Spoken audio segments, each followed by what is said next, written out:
On June 19, 2023, the OceanGate Titan submersible began its descent to the Titanic's wreckage in the northwestern Atlantic. With a descent rate of 55 meters per minute, it would take 70 minutes to reach the ocean floor.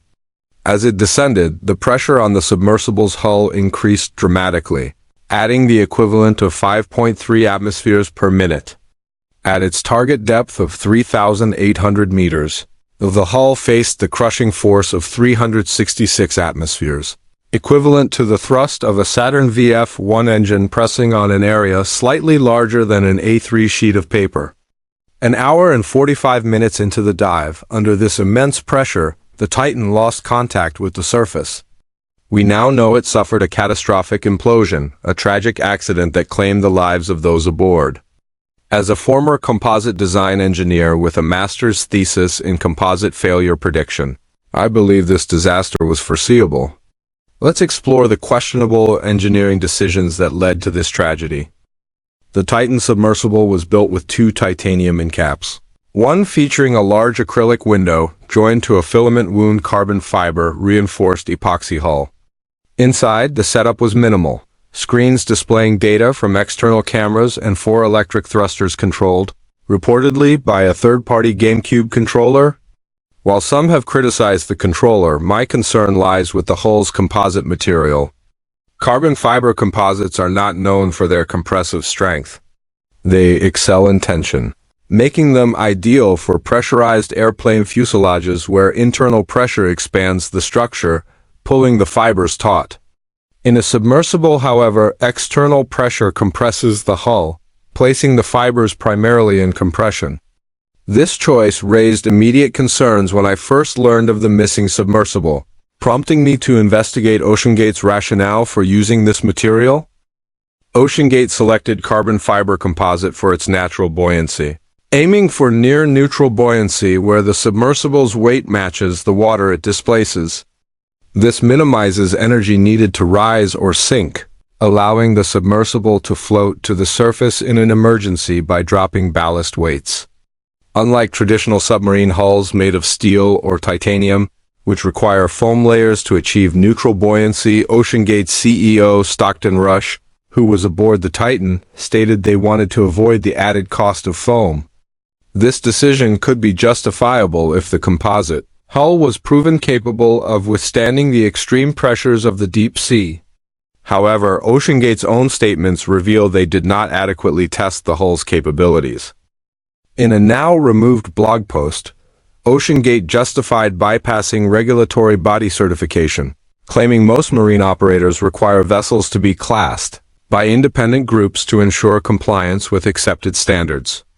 They argued that classing filters out poor designers and builders but does little to address operational risks, asserting that most marine and aviation accidents stem from operator error, not mechanical failure. This stance is alarming. Rigorous testing and certification exist precisely to prevent catastrophic oversights. The comparison to aviation is flawed, as recent aviation disasters have shown manufacturers bypassing regulations, leading to fatal consequences. Regulatory standards are not bureaucratic hurdles. They are critical for identifying failure modes that designers might miss. OceanGate's failure to adhere to these standards directly contributed to the Titan's demise. One critical failure mode for composite materials in deep-sea applications is snap buckling or delamination coupled buckling. This phenomenon, observed in glass fiber reinforced deep-sea piping, involves the sudden collapse of a pressure vessel's wall under extreme external pressure. For thick-walled vessels like the Titans, the failure is more complex, often involving delamination where the inner layer of the hull peels away, leading to catastrophic structural failure. A 2022 research paper on composite pressure vessels in deep-sea environments notes that this failure mode is not fully understood, with research remaining largely theoretical. Any competent engineer designing the Titan's hull should have been aware of this risk, especially given the cyclical stresses from repeated dives to 4,000 meters. OceanGate admitted to conducting at least 50 such dives without fatigue testing, relying instead on a single test dive to 4,000 meters, witnessed by a marine surveyor who provided a statement of fact. This is woefully inadequate for a vessel subjected to repeated stress cycles. Fatigue testing, similar to what aircraft manufacturers do by flexing wings thousands of times, is essential for structures under cyclic loading. Composite materials are notoriously difficult to model accurately in software due to their heterogeneous nature, consisting of fibers bound by a matrix like epoxy. Microscopically, the material varies. Some fibers touch without matrix between them, others are spaced apart, and voids may exist where epoxy failed to fill gaps. These variations complicate simulations, requiring physical testing to validate models. OceanGate, however, relied heavily on computer modeling without sufficient real-world testing. Further evidence of poor engineering practices includes the manufacturing process. The Titan's hull, built by Spencer Composites, was not cured in an autoclave, a pressurized oven that eliminates voids in the epoxy resin. Autoclaves are costly and large ones are hard to find, but they are critical for ensuring a void-free composite structure, especially for a pressure vessel.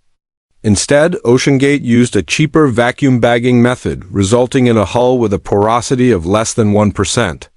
This vague figure, whether 0.99% or 0.001%, is concerning, as voids are prime sites for delamination and snap buckling.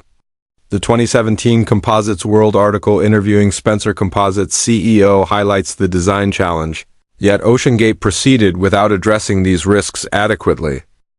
OceanGate's dismissal of industry standard classification tests as unsuitable for innovative designs is misguided. Building a composite pressure vessel using known manufacturing techniques and charging $250,000 per passenger is not innovation, it's profiteering.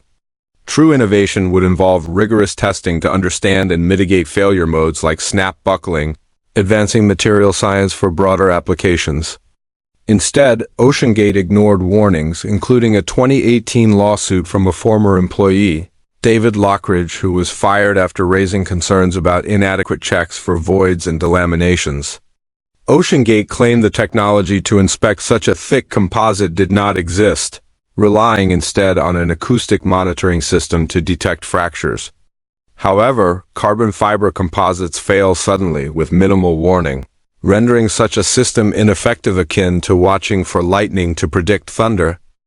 During a test dive in the Bahamas, a submersible expert heard cracking sounds indicating accumulating damage, and warned Stockton Rush, who dismissed the concern.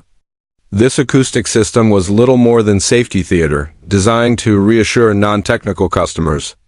Rush's decision to pilot the Titan himself suggests not malice but hubris. Aligning with Hanlon's razor, never attribute to malice what can be explained by stupidity.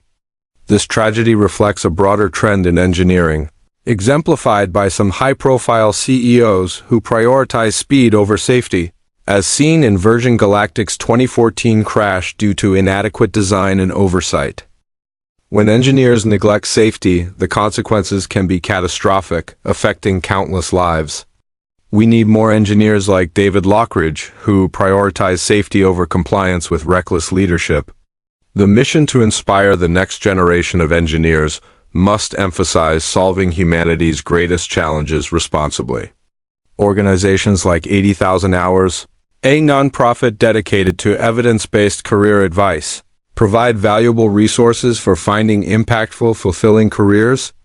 For a decade, they have researched how to make a positive difference, offering articles on pressing issues like AI safety, a job board with high-impact roles, and a podcast with experts.